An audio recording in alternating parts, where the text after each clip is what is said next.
We've all heard it before, the religious declaring that atheists are fools because we don't believe in their imaginary friend.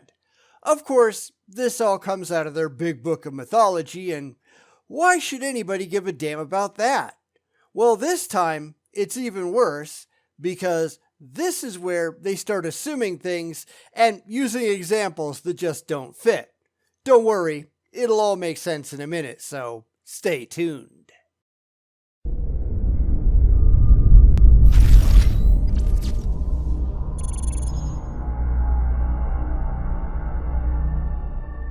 This one comes off of a small channel called Sola Scriptura, hosted by Thompson. He starts off saying one thing and then he moves to another video which says something else. Maybe he didn't watch the same video that we are, I don't know. But this tends to be very, very common. It's what happens when you assume things that are simply not in evidence. Just because you're trying to con your gullible audience doesn't mean you should. This happens all too often in religion, and here comes another example, so I hope you enjoy. I so love Liggett Ministries YouTube channel because they are always keeping R.C. Sproul's name alive by continually uploading his sermons. Yeah, but that's not necessarily a good thing, because we've looked at a couple of them and, yeah. Now, it's obvious that the religious are impressed with a whole bunch of religious things. I mean, they shouldn't be, but there you go. It's just that every time that we look at one of these sermons or apologetic videos or whatever they are, it becomes painfully obvious just how stupid it all is. Granted, that's because we don't just let them go running around with their preconceptions. We expect them to go back to square one and justify their beliefs along the way, and the religious are loath to do so because, fee-fees. And that's really why they perform so poorly, at least in the eyes of people who don't buy into their emotional, nonsensical bunk. So let's let Keith get on with it and see where this goes. That man was an amazing teacher, and I've learned so much from what I like to refer to as his chalkboard hermeneutics. My Bible is full of notes, talking points, and definitions that I've learned from his teachings. I think that shows us where so many of these people go entirely wrong. Because, as I've pointed out, apologetics is always very incestuous. Not only are we seeing them running around shilling each other's products and trying to make a buck, but we see them passing around their methods like, hey, it's working for that guy, so let's see if it works for me. Now, if you're going to look at this from a business perspective, because that's really what it is, this is just a way to make a buck off the backs of the gullible.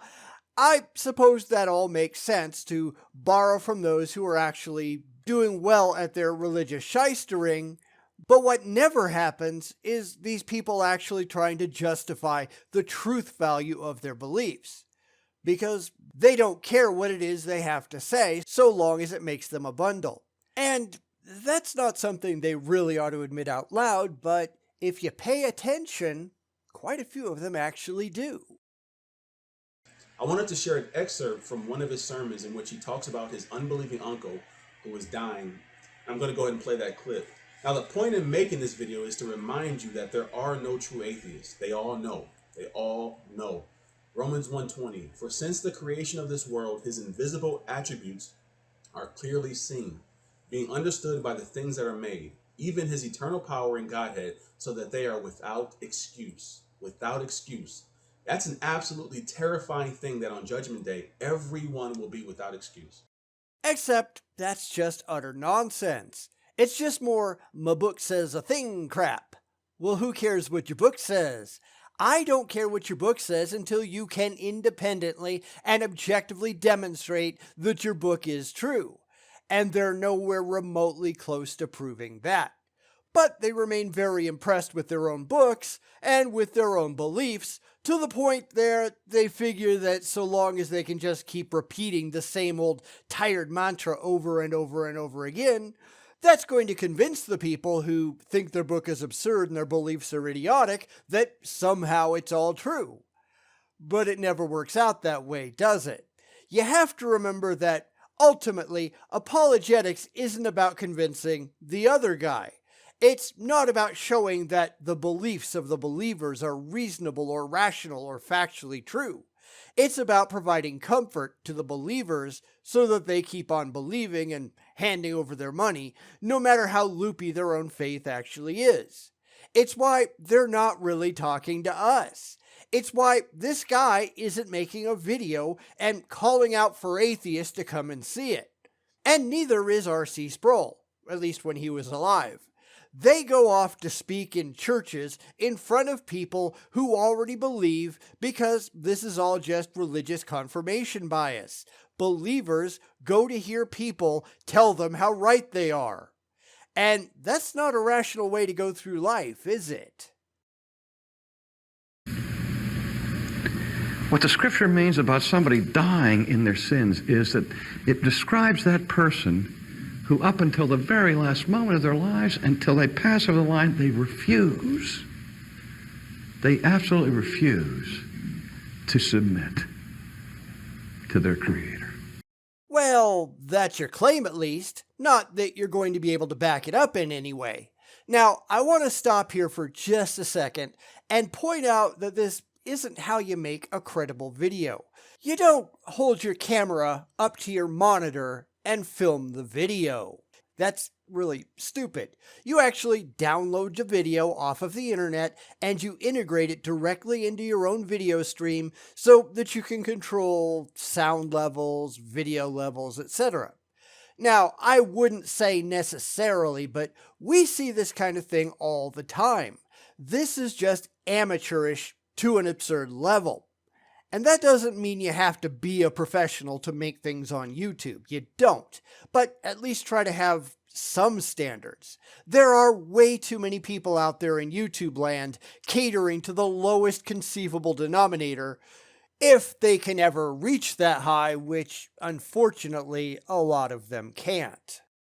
Now, I'm not here to talk about great video production quality because mine isn't phenomenal, but at least I make an effort. I'm just saying, give it a shot. I had an uncle. I had an uncle who was one of the roughest, toughest guys in all the world. He was a laborer. We used to call him meat muscles. He had muscles, and he looked like a page out of Streetcar Named Desire when he would come into our house with the old-fashioned sweatshirt and the muscles bulging, his fingernails all black and grimy. And when I decided to go into the ministry, my uncle just about had apoplexy. I might have told him I had a sex change operation. He said that for him, anybody that went in the ministry had to be a bona fide sissy and had just completely abandoned all hopes of manhood. And he said, "Oh, you're going to wear your collar around backwards and wear a little dress and all." And he rode me unmercifully. Did that have anything at all to do with anything? I mean, granted, that was from another time, and that's fine, but I'm sure all of this He-Man stuff isn't going to have anything at all to do with the actual point of the story. So many of these folksy religious tales don't make any sense when you just take them apart, which is why we're going to do exactly that today.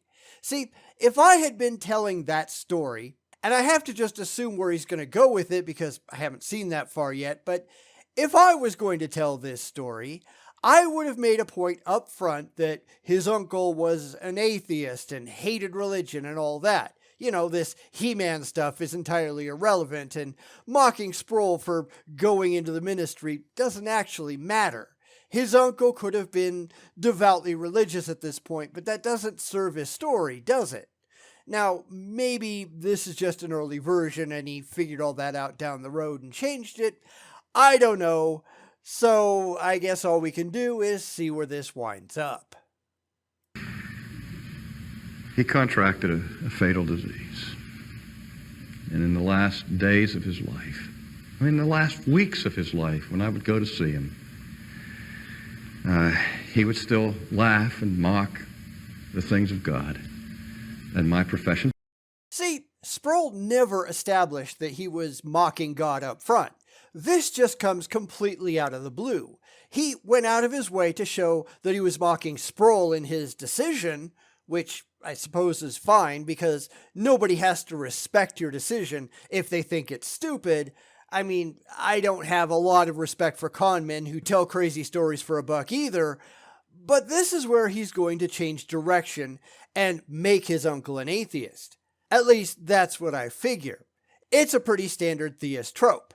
That should have been done at the very beginning to set the stage.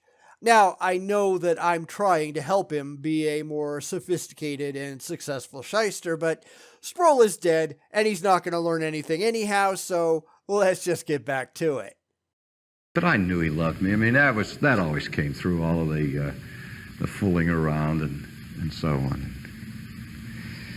And then I remember the day I was in his bedroom. And things were rough for him, and I said to him, "Are you ready to meet God?" Notice how they got the subtitles wrong. That is not what he said. Unfortunately, you can't see if this was the standard crappy YouTube auto-generated subtitles or something that Ligener did on their own, and frankly, I really have no interest in taking the time to find out. I just thought it was kind of curious. Sorry, I'll just shut up now. And he looked at me and all the joking stopped and he said, "No." And the tears came and he said, "But I want to be. Tell me about it." And I had one of those rare and unspeakably precious experiences with a dying man. And he got things settled. But this has nothing at all to do with atheism. Forgive me, but I'm a little confused. If Keith Thompson is trying to use this clip as a way to prove that atheists know that God is real, I mean, his video title is "The Atheist Isn't Mocking on His Deathbed," but Sproul isn't really portraying his uncle as an atheist, is he? He was just somebody who was afraid of death. He didn't say, "Tell me about Jesus." He just wanted to talk to a family member. It seems like there's a lot being read in here that doesn't appear in the actual story. Now that's not very uncommon because a lot of theists do it. They hear what they want to hear, not what's actually there, but don't you think you ought to listen to your clip before you put your clip in thinking that it's going to prove your point? I'm also not saying that people can't be afraid of death, because obviously lots of people are. Not everybody can be like me and just accept that it's a natural part of life. That's something that the non-religious seem a lot more comfortable with than the religious do, but hey, there are plenty of people who are very uncomfortable with their own mortality. Atheists just tend to be a lot more likely to deal with the reality that actually exists than the religious do. They're usually terrified of the real world. Now, I find that pathetically sad, but what can you expect? And I know that my uncle died in faith. I told that to Billy Graham, and I said, "What about Jack Parr?" And he said, "R.C., I don't know where Jack Parr is right now with his faith, but we're still in touch. And we stay in touch."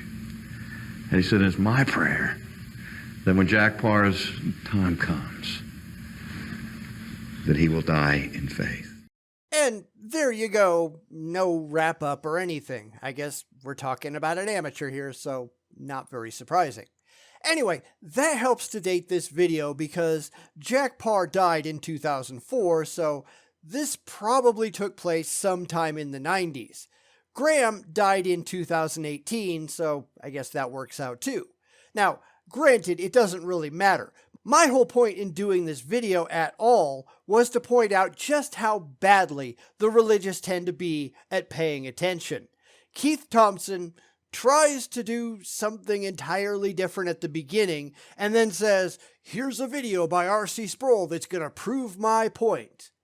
except it doesn't even address his point.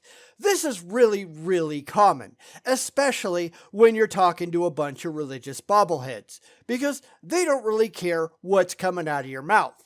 They just want to feel good.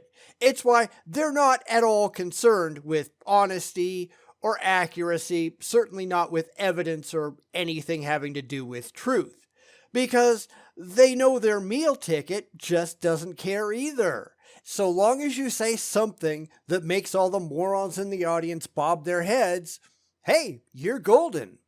It's just ridiculously easy to pick this stuff apart, not only because atheists don't care what it says in the Bible, we also don't care what other apologists have to say, but because they can't even get their theologians to agree with them. And that's kind of stupid, right?